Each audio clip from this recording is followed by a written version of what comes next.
Ravi de vous retrouver une fois encore dans votre émission Buzz matinale, la chronique qui traite beaucoup de sujets. Aujourd'hui, on a un autre sujet très important. Aujourd'hui, on part en Guinée. On va parler de Aliou Ba, le président du modèle, toujours en compagnie avec Mohamed Cissé. Bonjour Mohamed Cissé. Bonjour. Comment tu vas? Je vais très bien. Et franchement, tu as vu ce qui s'est passé hier à Cancan, en Guinée? Oui, vous avez bien fait de rappeler cette scène tragique, je dirais même inhumaine, qui s'est produite en effet à Cancan, où une femme a été victime. D'une agression de la part d'un éventuel mari. Parce que pas un éventuel mari, mais il y a beaucoup de versions. Ils étaient concubins, enfin, c'était du concubinage entre les deux. Ils menaient probablement une vie de concubinage. Voilà, selon certaines versions, d'autres disent que c'est son épouse. Il a surpris probablement en train de commettre l'adultère. Donc, c'est ce qui l'a poussé à vouloir ôter la vie. Ôter la vie impunément à cette dame innocente. En tout cas, peu importe. Et moi, aucune raison ne peut justifier son acte ignoble. Ce qu'il a fait hier. Parce que pire, je termine par ça, pire. Lorsqu'il tenait cette arme blanche en main et qu'il était sur le point d'agresser cette dame, ça coïncidait à l'arrivée d'un motard, selon ses explications. Aussitôt, le monsieur est parti informer la gendarmerie et la police. Et tout de suite, la police est venue. Alors, au lieu d'agir tout de suite pour retirer cette arme blanche-là, le couteau, l'autorité policière est restée quasiment indifférente. Moi, je pense pas que le monsieur a donné la vie à cette dame sous le regard impuissant. Je crois que l'acte était déjà passé avant que les policiers arrivent, si je ne me trompe pas. Il avait déjà poignardé la dame avant qu'ils arrivent. Mais après, moi, je comprends. Mais que ça soit avant et après. Mais ils ne peuvent pas aller... Mais on l'a pas arrêté. Oui, on l'a pas arrêté. Il a l'arme, il a l'arme blanche à la main. Voilà, est-ce que ils peuvent aller réagir? Il a fallu le déchaînement de la population pour il fallait jeter des jets de pierre, il y a eu des jets de pierre. Mais qu'est-ce qui devrait agir avant? C'est la police. Normalement. Mais le gars, il était là, on dirait qu'il menaçait parce que la manière dont il avait la police, c'est une police vraiment peureuse. D'accord. La police devrait agir dans une telle action. Il y a des possibilités, il y a des moyens dissuasifs dont dispose la police. Soit tirer une balle au pied de l'agresseur, ou bien il y a un autre moyen pour le neutraliser, en vue de retirer cette arme-là. Mais on ne l'a pas fait. Il a fallu, comme je le disais, le déchaînement de la population qui s'est tombé sur le monsieur là pour le retirer. On a même coupé une partie de son bras. En tout cas, c'est vraiment triste ce qu'on a vu hier à Cancan.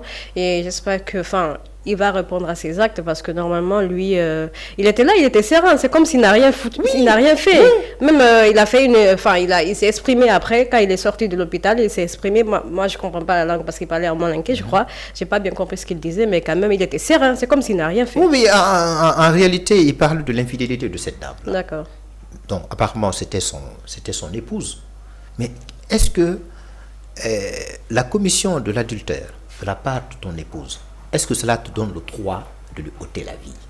Pas du tout. Il y a plusieurs possibilités qui s'offrent à toi lorsque tu es victime de cela, étant époux. Soit tu demandes la séparation de corps, ou bien tu peux la répudier, ou bien tu demandes le divorce, tout de suite.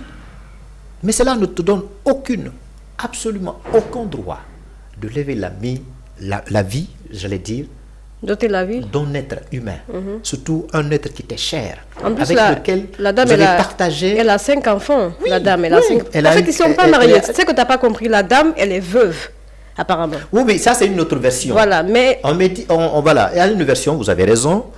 Certains disent qu'elle était veuve et qu'à un moment donné, ce monsieur-là, qui l'a ôté la vie, était son... était son voisin. Ah, son voisin, son voisin. Donc, il a entamé une démarche auprès de la famille de cette dernière en lui demandant la main. Mais connaissant la réputation de ce monsieur-là, la famille a refusé. Donc il a continué à harceler. Et la femme étant fatiguée de ce harcèlement-là, elle a donc porté plainte. Et du coup, la gendarmerie est venue, la police est venue, on l'a pris, on l'a mis en prison, on l'a gardé, on l'a placé en garde à vue. En garde à vue, Donc c'est étant dans la cellule qu'il a commencé à planifier ce coup-là. Il dit donc je vais me venger. Donc quand il est sorti de la prison, donc il faisait tout pour mettre en œuvre ce qu'il avait planifié lorsqu'il était dans la cellule, lorsqu'il était en prison. Donc il a mis en exécution et son plan, son planning. Oui, donc ça, voilà aussi une autre version. Donc il y a diverses versions par rapport à ça.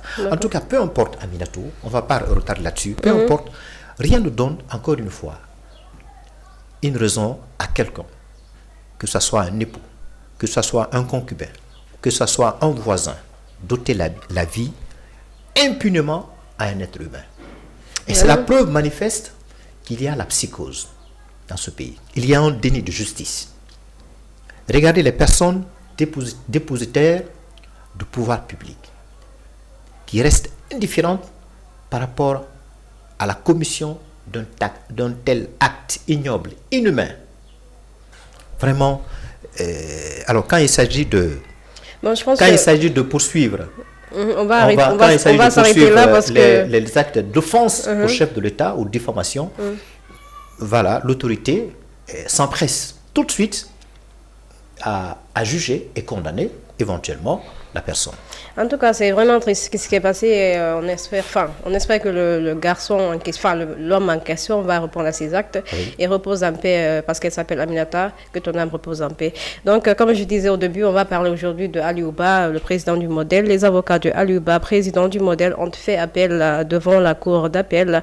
Un nouveau chapitre s'ouvre dans l'affaire d'offense au chef de l'État 3 mois après sa condamnation à 2 ans d'emprisonnement pour offense et diffamation envers le chef de l'État.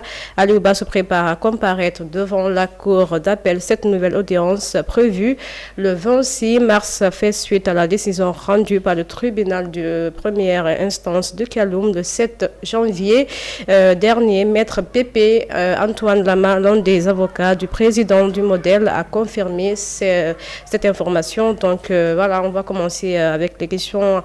Mohamed Sissé, pouvez-vous nous rappeler pourquoi Aliouba a été arrêté et mis en prison? Alors, bien avant, il faut planter le décor, bien avant son jugement et son emprisonnement, et on a entendu ses avocats, et même Aliouba, et même certains responsables plus importants du mouvement démocratique libéral, le modèle, disaient que Aliouba aurait subi une menace lorsqu'il était à l'étranger, notamment en France. Parce que les propos qu'il tenait, c'était un propos gênant à l'endroit du pouvoir en place. Donc, au terme de sa visite en France, il a décidé de revenir au pays et par la suite se rendre en Sierra Leone, notamment à Freetown, puisque d'après les infos, on lui a adressé une invitation de la part de l'ambassade de britannique dans la capitale de Freetown. Donc, il s'est préparé pour s'y rendre. Alors, à mi-chemin, il a été arrêté. Il a été conduit dans la maison centrale. Donc, un procès a été ouvert, rapidement, pour aller vite, un procès a été ouvert où le ministère public, le procureur, qui est censé nous protéger, tout le monde, a produit une vidéo où Aliouba aurait tenu des propos à caractère offensant et diffamatoire à l'endroit du chef de l'État. Alors, qu'est-ce qu'on reproche concrètement à Aliouba en la matière? Selon le ministère public, Aliouba aurait dit que les guides religieux avaient la responsabilité morale de rappeler les décideurs, les dirigeants, de protéger les citoyens dans le contexte actuel de kidnapping. Donc, selon l'entendement du ministère public, ça veut dire que Aliouba de fait de parler de la responsabilité des dirigeants et de l'État, c'est une accusation à l'endroit du président de la transition et à l'endroit du général Mamadi Doumbouya. Donc c'est une accusation donc, de l'offense au chef de l'État. Or, selon les avocats, le propos n'a rien de caractère offensant. Aliou-Ba a plutôt critiqué, dénoncé le dysfonctionnement de la justice guinéenne. D'autant que, vous le savez, autant que moi, on a vu dans ces derniers moments l'arrestation forcée, le kidnapping, le cas particulier de Founike Menga, Biloba, et tout récemment Marwan, et tout récemment encore le coordinateur de la société civile. D'ailleurs, celui-là, c'est mon ami, parce qu'à un certain moment, lorsque je travaillais pour la chaîne Yama TV, j'ai eu une interview par visioconférence avec ce monsieur, au cours de laquelle il a en effet dénoncé ces actes de kidnapping, d'enlèvement. Donc ce monsieur, on sait les circonstances où il a été arrêté, où il a été relâché dans la nature. On l'a torturé, on l'a infligé des tortures atroces. Il a même aujourd'hui au point qu'il a perdu même l'usage d'un de ses bras. Donc il est aujourd'hui sous un traitement intense. Donc c'est ce que Aliou-Ba, lorsqu'il est sorti, il a dénoncé le dysfonctionnement de la justice guinéenne. D'accord. Alors, le parti modèle a saisi apparemment la Cour de justice de la CEDEAO. Y a-t-il eu une suite? Est-ce que la CEDEAO a réagi à son tour? Vous savez, on disait la dernière fois, le droit communautaire qui est censé nous protéger ne peut pas fonctionner à partir du moment où l'institution elle-même, la CEDEAO, souffre d'une espèce de dysfonctionnement. Et ce dysfonctionnement continue à s'exacerber parce qu'on a vu le retrait des trois pays de l'Alliance. Donc aujourd'hui, la CEDEAO est inerte, elle est quasiment mourante. Oui. Et par rapport à l'engagement, à la promesse tenue par Mamadi Doumbouya de tenir l'élection présidentielle le 31 décembre 2024, il a renié cet engagement-là. Ça n'a pas été tenu. Est-ce qu'on a entendu une décision, une sanction ou bien un communiqué sortir dans ce sens-là pour demander ou rappeler à la junte de revenir sur sa décision ou bien de respecter strictement sa décision? Ça n'a pas été fait. Combien de temps vous entendez l'arrestation, kidnapping, l'enlèvement forcé? Est-ce que là-dessus, vous avez entendu une fois la CEDEAO dénoncer cela? Il ne faut pas que la CEDEAO attende à ce qu'elle soit saisie par nos avocats ou peut-être par la société civile. Ou même le parti. Ou bien le parti, ou bien l'Amnesty International Guinée, pour qu'elle se décide de condamner cet agissement commis par un certain nombre de personnes dépositaires de pouvoir public. Donc, moi aujourd'hui, je pense que vouloir saisir la CEDEAO pour agir, c'est une lettre morte. Les avocats, le collectif des avocats du Léou, ils devraient continuer à mener le combat à l'interne. Comme on a vu un avocat très sérieux, très crédible, Pépé Lama, il a fait en sorte de saisir le procureur pour faire un appel, pour donner une seconde chance à leur client, à Léou, pour l'entendre devant la cour d'appel. On espère que ce procès va permettre à Aliou-Ba de pouvoir être libre. Voilà, retrouver ou recouvrer sa liberté. D'accord. Alors, pourquoi en Guinée, on a tendance à arrêter tous qui manifestent, c'est-à-dire tous qui ne sont pas d'accord ou qui critiquent le pouvoir en place? Pourquoi? Je vous rappelle les raisons qui ont poussé le général Mamadi Doumbouya à vouloir évincer Alpha Condé au pouvoir. Donc, c'est un pouvoir c'est un pouvoir détenu par des militaires. Donc on est dans une période de transition militaire. Ce n'est pas un pouvoir démocratique.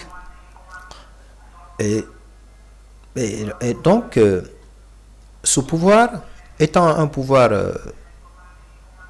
de transition, ne souhaiterait pas entendre des propos gênants ou des propos critiques par rapport à la gestion justement de cette transition-là.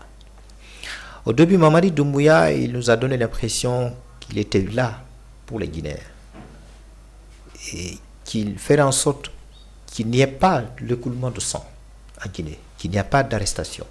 D'ailleurs, pour manifester sa volonté, ils ont rédigé la charte de la transition qui permet justement aux Guinéens, notamment les responsables politiques, les leaders politiques, de faire la manifestation. Et au dernier moment, il a interdit. Ils ont pris une décision, je ne sais pas sur la base de quoi, pour interdire les manifestations. Par contre, pour les autres mouvements, la manifestation est possible. Le mouvement qui est en train de se naître, le mouvement de soutien qui est en train de se proliférer à Conakry, soutient évidemment l'éventuelle candidature du général Mamadi Doumbouya.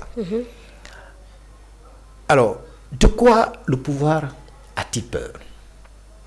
À chaque fois que les activistes, à chaque fois que les leaders politiques prennent la parole, non pas pour faire offense au président de la transition, moi je ne dirais pas, c'est pas un président un chef de l'État. Légitime en fait. Voilà, c'est pas un président de l'État, président de l'État parce que n'a pas été élu, n'a pas été choisi par l'urne, par le vote des Guinéens. Donc la qualification que l'on peut attribuer à son pouvoir, c'est un président de la transition. Donc il doit à ce titre gérer que les affaires courantes. Donc au terme de la gestion de la transition, il devra organiser les élections présidentielles à laquelle il n'a pas le droit d'y participer. Malheureusement, on voit en revirement, donc peut-être qu'on va parler là-dessus. Donc, de quoi a-t-il peur? De quoi les autorités de la transition ont-elles peur? Des critiques, et souvent c'est des critiques qui sont objectives. C'est contraire à l'offense au chef de l'État ou bien à la diffamation ou des injures publiques. À aucun moment on a entendu Aliouba, puisque c'est lui qu'il s'agit, tenir des propos, d'après le rappel dont je viens de vous parler, ce qu'on lui reproche, il a tenu des propos diffamatoires, des propos offensants ou des injures. D'ailleurs, sa personnalité ne lui permet pas. Je ne suis pas un avocat du diable, sa personnalité ne lui permet pas, parce que je l'ai côtoyé, je l'ai reçu à mon émission, ne lui permet pas de proférer des offenses ou des propos diffamatoires à l'endroit du président de la transition. De quoi l'autorité a-t-elle peur? À chaque fois que les responsables politiques, les activistes sortent pour dénoncer le dysfonctionnement par rapport à la gestion de la transition, le dysfonctionnement par rapport à la justice. Ils sont dans leur droit. D'ailleurs, c'est ce qui fait vivre la démocratie, ce qui donne l'oxygène à la démocratie. Il faut qu'il y ait le principe de la séparation des pouvoirs. C'est extrêmement important dans un État démocratique, dans un État de droit. Vous avez évoqué tout à l'heure la justice guinéenne, on va en parler. On nous avait promis lors de la prise du pouvoir qu'ils sont venus rectifier les erreurs du passé et que la justice sera la boussole. Pensez-vous, aujourd'hui où nous sommes, la justice elle est libre selon vous en Guinée? Alors, je vous rappelle, permettez-moi de sortir un peu le contexte. Le cas de Charles Wright, sous le régime d'Alpha Condé, il y a eu une espèce de quiproquo entre lui et M. Suleiman Gaye, qui fut le procureur près du tribunal de première instance du Dixine, je ne sais pas si vous vous rappelez. Et en ce moment, qu'est-ce qui était à l'ordre du jour? C'était l'éventuel troisième mandat d'Alpha Condé, et à cet égard, qui était opposé? C'était évidemment. Charles Wright. C'était Fonike Mengue. Ah, Fonike Mengue, pardon, oui. Fonike Mengue. Donc, pour cela, il a été arrêté. Il a été arrêté et du coup, il y a une série de pressions qui a commencé à peser sur la tête de Charles, puisqu'il était le juge, de la part probablement de ce monsieur dont je parle, monsieur Ndiaye, qui était venu voir rapidement, qui était venu voir Charles dans son bureau en lui demandant: j'ai reçu de l'instruction ferme du président d'alors, Alpha Condé, de condamner Fonike Mengue, qui est opposé à l'éventuel 3e mandat d'Alpha Condé, chose que Charles Wright a refusée. Et malgré la pression de la présidence du tribunal, Charles Wright a dit niet, il dit: je ne vais pas rendre la décision, puisque pour moi, ce dossier est vide. Il n'y a rien. Il n'y a rien qui l'incrimine le prévenu. Donc moi, je ne vais pas rendre la décision. Il a reçu tellement de pression, et même le jour où il devait rendre la décision, ce procureur d'alors avait invité la RTS pour venir pour couvrir. La RTS ou la RTG? Non, la RTG plutôt. Pour venir couvrir cette audience-là, c'est-à-dire que la décision où Charles devait se prononcer. Charles même était étonné. Mais malheureusement pour ce monsieur-là, on n'a pas condamné Fonike Mengue. On n'a pas condamné Fonike Mengue. Donc, c'est pour vous dire que, Aminatou, posez-vous la question: pourquoi le président de la République donne des instructions aux magistrats, aux procureurs, et parfois même au ministre de la Justice et des gardes sceaux, pour condamner tel citoyen, injustement, impunément? Donc, cela veut dire que bien avant l'arrivée du général Mamadi Doumbouya au pouvoir, cette justice, c'est la preuve manifeste, elle était instrumentalisée. Et depuis que là aujourd'hui, je vous rappelle ce fait-là, vous le savez très bien, la disparition de Fonike Mengue et Biloba. Lorsque le procureur a été interpellé là-dessus, qu'est-ce qu'il a dit? Il dit qu'il ne connaît pas, non? Voilà. Qu'il n'en sait rien. Voilà. Que ces personnes qui sont censées être disparues, on ne les retrouve pas dans les établissements pénitentiaires. Ils ne s'y trouvent pas. Et dans la même veine, on a entendu Gawal. Voilà, il s'est exprimé là-dessus. Que les auditeurs aussi peuvent disparaître. C'est ça, il a dit, ouais. Hein? On a vu la mort étrange, ou dans les circonstances étranges, de Sadiba Koulibaly. Et là-dessus, on a même entendu le député du peuple, Guy Sagna Marius, il dit: dans un pays ou dans une prison où un colonel meurt dans des circonstances étranges, et donc tous les Guinéens vont être en sursis. Donc aujourd'hui, c'est la psychose, tout le monde a peur. Vous entendez parfois, notamment, la disparition, le kidnapping. Hein? Il y a vraiment, en tout cas, tout le monde a peur en Guinée aujourd'hui. Tout le monde a peur. Donc on peut dire que le régime en place a failli à leur mission, c'est ça? Ah ben justement, d'abord, pourquoi le régime, la promesse qu'il avait tenue, l'engagement qu'il a tenu, solennellement, de ne plus commettre les erreurs du passé. Et vis-à-vis de la communauté internationale, et vis-à-vis de la CEDEAO, qu'il va tout faire pour tenir l'élection présidentielle, en tout cas toutes les élections, que ce soit l'élection présidentielle, nationale et locale, à cette date échue.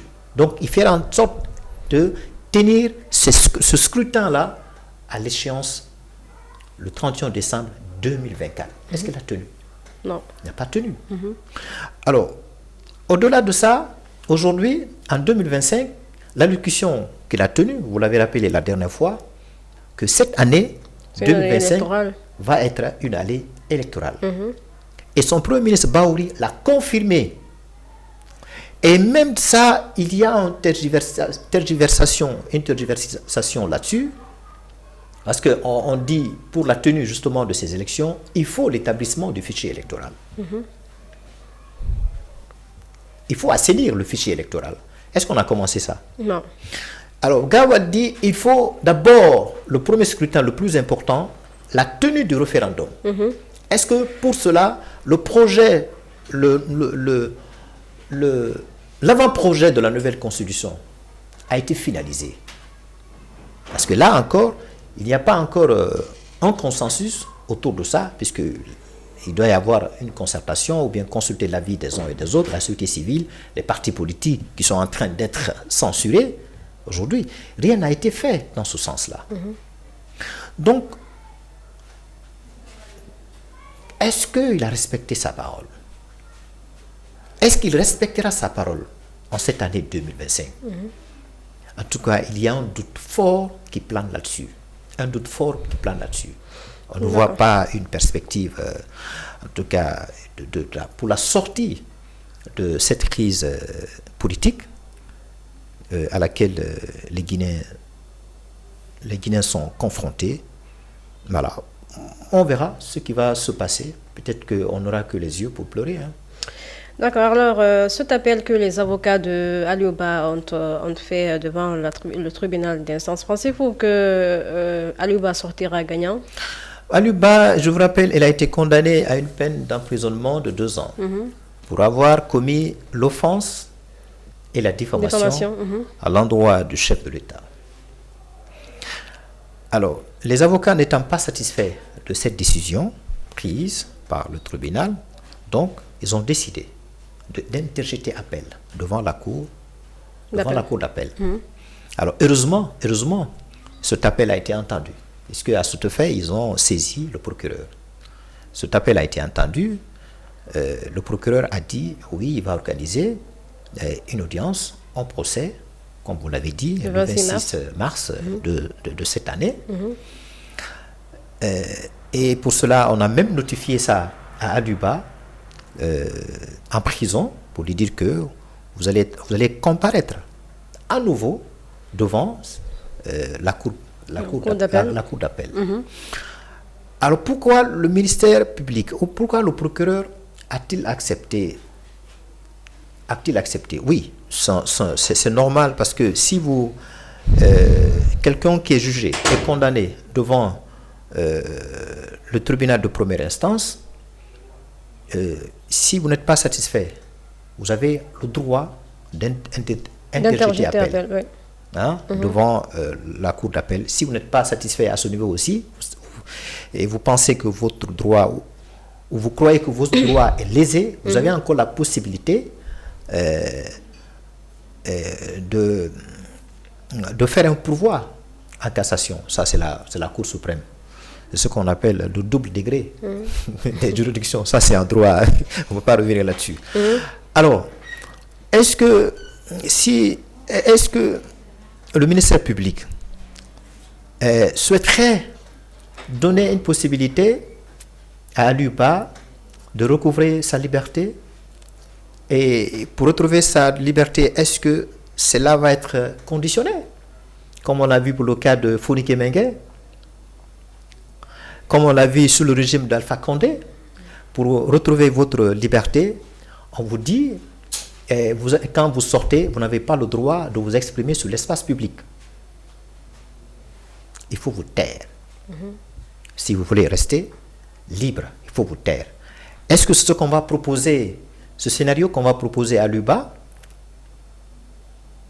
Est-ce qu'on veut le faire taire systématiquement, qu'il n'ait plus le droit de s'exprimer, exprimer son opinion, qu'il est privé de sa liberté d'expression, sa liberté de penser désormais sur la place publique, à l'issue d'une réunion ou bien à l'issue d'un meeting ou sur l'espace public? Est-ce que c'est le scénario-là qui est en train de se préparer par la justice guinéenne? Donc c'est la question à laquelle je me pose. En tout cas, voilà une série d'hypothèses.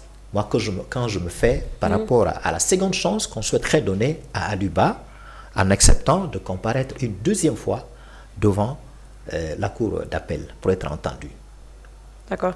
Alors, pour terminer, je vous pose la question là. Nous savons tous que Aliouba, c'est un homme qui n'a pas sa langue dans la poche, enfin dans la poche. Il parle, il dit ce qu'il veut, il dit les réalités. Est-ce que s'il sort de la prison, pensez-vous qu'il va changer sa manière d'exprimer ou sa ligne éditoriale, enfin sa ligne qu'il a l'habitude de sa manière de parler, Ah, vous l'avez très de bien critiquer dit. ou de, enfin, Oui, est-ce qu'il oui. va changer? Oui, oui. Connaissant une personnalité bien trempée, et qui n'a pas la langue dans sa poche, on l'a vu une fois, il s'est exprimé devant le président Macron, le président français. Il a exprimé la position de la Guinée. Il faut que la France arrête de soutenir voilà. Il n'exclut pas le partenariat entre la France et l'Afrique, entre la France et la Guinée, mais il faut que la France revoie sa politique, revoie sa relation diplomatique avec les dirigeants, les leaders politiques africains et voire guinéens. Alors, c'est quelqu'un, chaque fois qu'il tient un propos, c'est souvent des propos qui sont mesurés. Je vous rappelle, c'est un écrivain aussi. Juste, il m'a enseigné, c'est un de mes profs. Quand Voilà. j'étais à Kofi Annan, il m'a Voilà, enseigné. c'est un propos mesuré. En tout cas, moi, à ma connaissance, je n'ai jamais entendu Aliouba tenir un propos, soit à l'endroit d'une personne dépositaire du pouvoir public, à plus forte raison à l'endroit d'Alpha Condé, qui avait tenté un troisième mandat, ou a fortiori à l'endroit du président actuel, le président de la transition, Mamadi Mamadi Doumbouya, Doumbouya. qui est jugé offensant ou diffamatoire. Diffamatoire. Certes, la justice a pris la décision. Alors, le propos qu'il a tenu, je reviens encore là-dessus, est-ce que ce propos a un caractère offensant ou diffamatoire ou injurieux? Alors, pourquoi il n'y a pas une évolution en la matière? Notre législation guinéenne n'est pas évolutive. Hein? À l'image de la France, puisque vous le savez, souvent la constitution africaine s'inspire de celle de la France. Celle de la France. Et en 1987, on avait voté une loi sur la liberté de presse, notamment l'offense au chef de l'État. En ce moment, c'est De Gaulle qui était au pouvoir. Et l'objectif, évidemment, pour ce dernier, c'était de régler les comptes des opposants très critiques à son égard. Mais on s'est rendu compte qu'il y a une confusion entre l'offense au chef de l'État, la diffamation et les injures. Ces trois délits-là sont totalement différents. Raison pour laquelle les législateurs français ont décidé de revoir ce délit de presse-là, cette fois-ci en 2013. Donc, les législateurs français ont voté non pas l'offense au chef de l'État, mais la diffamation et l'injure pour protéger la personne du chef de l'État. Parce qu'il faut protéger, il faut disséquer, il faut séparer la personne elle-même contre la diffamation, atteinte morale et des injures publiques, et le chef de l'État, qui est une fonction, institutionnelle. Donc il faut séparer les deux là. Donc on peut tenir des critiques à l'endroit du chef de l'État, ce qui n'est pas condamnable. Mais par contre, quand on tient des propos diffamatoires, à caractère diffamatoire ou injurieux à l'endroit de la personne, en ce moment, le procureur peut s'autosaisir. Ou bien la victime elle-même doit saisir le procureur pour que la justice soit rendue.